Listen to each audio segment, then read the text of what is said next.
and Edison Electric Institute with 10 minutes each. Gentlemen, you may proceed. I would like to begin my comments by thanking Vice Chairman Buttry and Commissioner Mulvey for providing a forum to discuss the current rail transportation environment. I'm here today as both a representative of the Western Coal Traffic League and as manager of Kansas City Power and Light.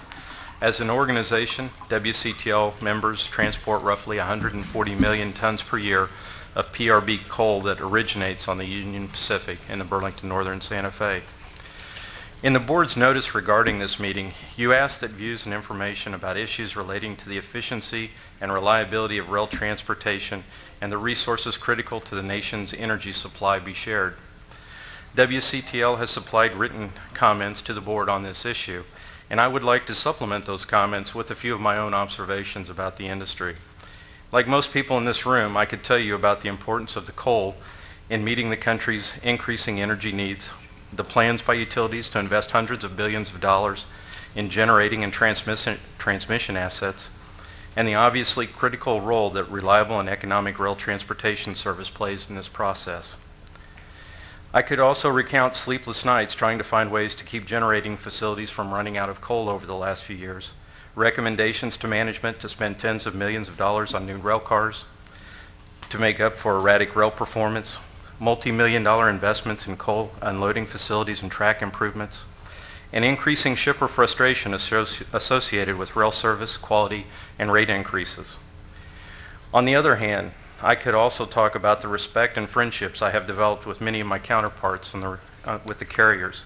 Over the years, relationships with people such as Lance Fritz, Doug Glass, Rick Goff, and Tim Gilg at the UP, along with Tom Kramer, Steve Bain, and Gary Haller at the BNSF, and Darren Selby with the KCS, who spoke earlier, have allowed us to resolve many contentious issues through negotiated settlements. Unfortunately, these compromises are becoming less common as rail carriers have pushed an ever more aggressive agenda to drive up their financial performance while de-emphasizing service commitments. Over the past few years, we have seen implementation of maintenance practices that push railcar inspection and repair cost up for shippers while reducing carrier track maintenance cost. The unilateral imposition of public pricing programs and fuel surcharges which have had no correlation to the actual fuel expense for a specific move and which utilized a base period that did not take into account when the underlying freight rate was issued. Just 2 days ago, in the July 16th issue of Argus Coal Daily, a story ran on the front page that the BNSF is expected to impose coal dust control standards in the coming weeks that will require the chemical treatment of loaded coal cars. Through organizations such as National Coal Transportation Association, shippers have asked since mid-2005 to be involved in determining the best course of action related to coal dust. However, one carrier made their intentions clear before any data had been collected or economic analysis had been performed that only one resolution to the problem would be chemically to treat each load. Shippers I know and have spoken with would agree with Chairman Nottingham's recent statement that the jury is still out on the best course of action related to coal dust. Additionally, mines and shippers have been working with the carriers to minimize dust by increasing the size of coal being shipped, modifying mine loadouts to change the contour of the coal in the car, and performing maintenance on the cars to minimize leakage, a cooperative effort that should be applauded. The remaining contentious issue is the chemical treatment of rail cars, which is expected to cost roughly $50 million annually. To date, I have not seen the carriers indicate they are willing to pay any portion of this cost. Consequently, among the shipper community, it is viewed as one more program to shift cost from the carriers to the shippers, who already are paying an ever-increasing rates for service that has been anything but consistent. In the 14 years that I have been associated with rail transportation, I've seen the natural tension between shippers and rail carriers steadily escalate as the number of carriers was reduced. Carrier promises made during merger proceedings of better service and lower rates associated with operational efficiency stand in contrast to the service disruptions that have been experienced during the past 10 years and the current rapidly escalating rates that are now commonplace. When WCTL, DOJ, and other interested parties opposed the creation of the Western Duopoly when UP acquired SP in approving the merger in 1996, the board pointed to the widespread use of confidential contracts as a safeguard against carrier collusion. Beginning in earnest in 2004, however, both BNSF and UP acted to dismantle that safeguard. Each carrier moved to standardized public pricing arrangements which provide few meaningful service provisions and take away many of the mutually beneficial terms and conditions that were negotiated during a period of true rail competition. Significant price increases associated with the movement of coal accompanied the move to public pricing. Many shippers are now questioning whether there is such a thing as a competitive coal move, given recent actions by the rail carriers to not bid on certain coal moves and the pricing differential that is shown on others. Restricted competition and capacity may be applauded on Wall Street, but in the view of many, they run counter to the energy policy goals that are so important to Main Street. In the early 80s, C&W petitioned the ICC to force the BNSF to foster competition in the Powder River Basin.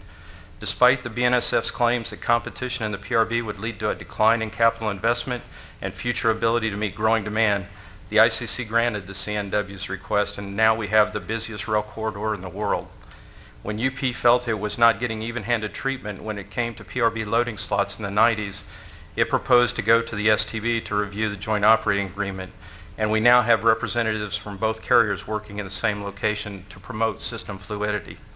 The STB can and should play a major role in now restoring the balance to the field of transportation that is critical to the energy resources. With due respect to the published views of former Chairman Nober, we, the shipper community, do not believe that promoting the railroad's financial fortune should be the agency's primary mission. It is one, but not the primary one. In a recent conversation with a rail executive, I was asked how I, as a coal shipper, could not be in favor of a strong rail system. Much like being asked, when did you stop liking ice cream, the question was presented in a manner that assumes the premise is correct. I, as most shippers I have dealt with over the years, do support a strong rail infrastructure.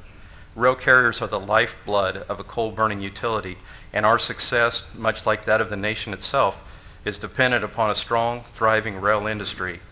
However, when you read quarter after quarter about record rail revenues and profits, when you see rail carrier stocks outperform most other market indices, when you experience rail carriers imposing rules and rates that significantly increase the cost of doing business while offering little or no service performance standard, there is an unhealthy imbalance that must be addressed in measured and meaningful ways.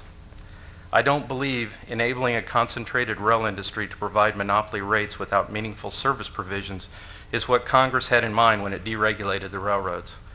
But it is what we face today.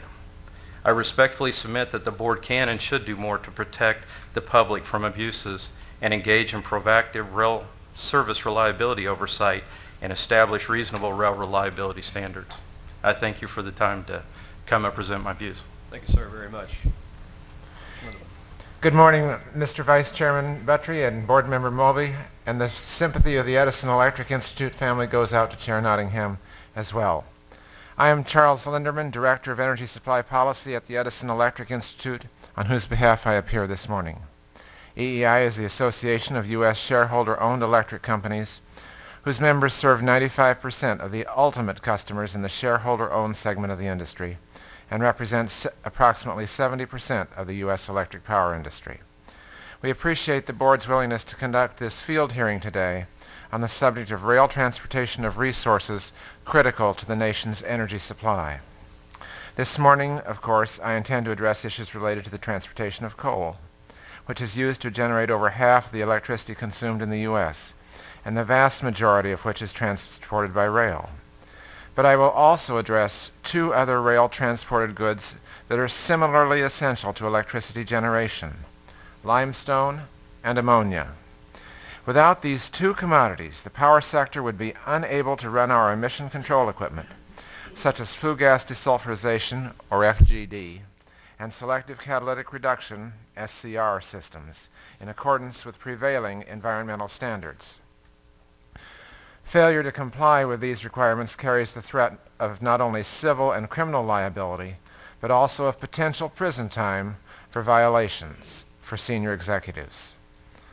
With the passage of the Energy Policy Act of 2005, reliability has become even more important to the electric industry.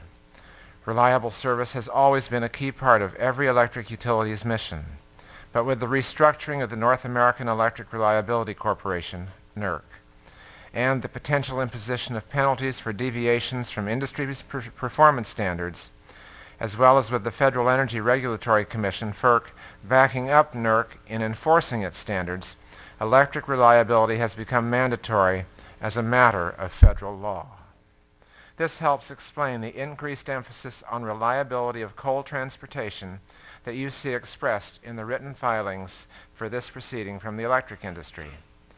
For EEI's members, coal transportation must be reliable. Otherwise, as we have seen, utilities must consider more expensive alternatives such as coal imports or natural gas. If necessary, rail service standards or commonly agreed upon metrics should be developed that serve the business interests of carriers and shippers alike.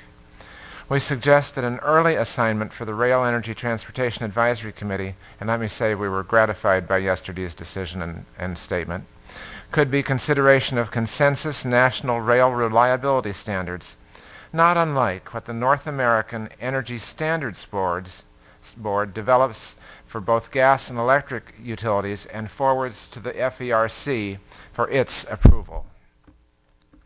Reliability of the electric generation system also requires the transport of materials deemed hazardous to run our environmental control technologies, especially the SCRs. We've undertaken some basic calculations of the volumetric requirements needed for ammonia transportation for an SCR. A 500 megawatt coal-fired power plant, or one slightly smaller than what we were at yesterday, would use about 2,500 pounds per hour, or 210 tons per week, or about 11,000 tons of anhydrous ammonia a year. Nationwide, the planned addition of approximately 150 gigawatts of SCR capacity to scrub that amount of coal capacity will require approximately 3.3 million tons of anhydrous ammonia annually. If instead a 20% concentration of aqueous ammonia is used, more than 5 times the volume, or 16.5 million tons, would be required for transportation. Not only are significant amounts of ammonia needed to maintain future electric reliability, but also significant amounts of lime or limestone to run the FGD units that have been or are being installed, and they're the ones that control the sulfur dioxide emissions. Each FGD unit operating on a 500 megawatt power plant may require up to 150,000 tons of limestone annually. The volume will be less if lime is used, but there are significant cost increases associated with the use of lime instead of limestone. The legal precedents established with respect to transportation of spent nuclear fuel and nuclear waste, including to the Yucca Mountain Repository, can be applied to the transport of hazmat commodities such as ammonia, required for environmental compliance at coal generating stations as well. The transportation of not only coal but also lime or limestone, aqueous or anhydrous ammonia, and nuclear waste are all critical to the nation's energy supply in our view. Accordingly, we are prepared to work with the carriers and their association to resolve the issues associated with the transportation of these commodities. A logical question given the current discussions about environmental concerns in the nation might be, is the electric industry in the market for more coal-fired power plants? The answer is an emphatic yes, and we need the rail industry to deliver that coal. The third attachment to my written statement is a list of planned coal-fired units in the U.S. with those where construction is already underway listed first. The total is nearly 80 gigawatts, representing a capital expenditure for the new generators of about $80 billion. Note that I said 80 billion. In the electric industry, we understand investment numbers that begin with B, because that is what we face for generation, transmission, distribution, and environmental control. And it's in the tens of Bs and approaching the T level. While we sympathize with and support the railroad's need for capital investment and for the returns necessary to support those capital expenditures, we face the challenges of generating capital in a regulated industry, whereas in this context, the railroads are essentially unregulated. Speaking of generating capital in a regulated industry, our industry has taken note of recent calls from Wall Street in May that, quote, carriers should stop subsidizing shippers, close quote, and that the railroad should raise rates 7% annually for a 10-year period to effectively double rates. As I previously indicated, our capital cost requirements in the future are tens of billions of dollars. We are going to need predictability and stability in operational costs to assist in managing large capital requirements. You need look no further than Richmond and Annapolis to see examples of the political reaction that can result if the public perceives that rates are becoming too high for a regulated industry. We believe that many coal rates are already quite high, even in excess of standalone costs, SAC, the ostensible rate standard, so we are hopeful that you will recognize and acknowledge that coal has carried the railroad industry since 1980. Now that the railroads have capacity constraints and are able to raise rates for most or all of their movements, and especially because the railroads are prospering, it is time to provide rate relief to coal shippers, not allow the railroads to raise their rates even higher than before. I might remind the investment community that the SAC standard is based on replacement costs, so there is no argument that coal shippers are not paying our fair share, if not more so. It is clear in light of recent stock buybacks that the railroads do not need to keep raising rates on coal traffic to raise the capital they need. Again, thank you for permitting me to testify on behalf of the Edison Electric Institute, and I look forward to your questions. Thank you, sir. Commissioner Mulvey. Thank you very much. I asked this question of the railroads before, this thing on, and that is, how do you go about communicating when you have changes in your stockpiles? A number of years ago, the utilities decided to reduce the stockpiles that they were holding because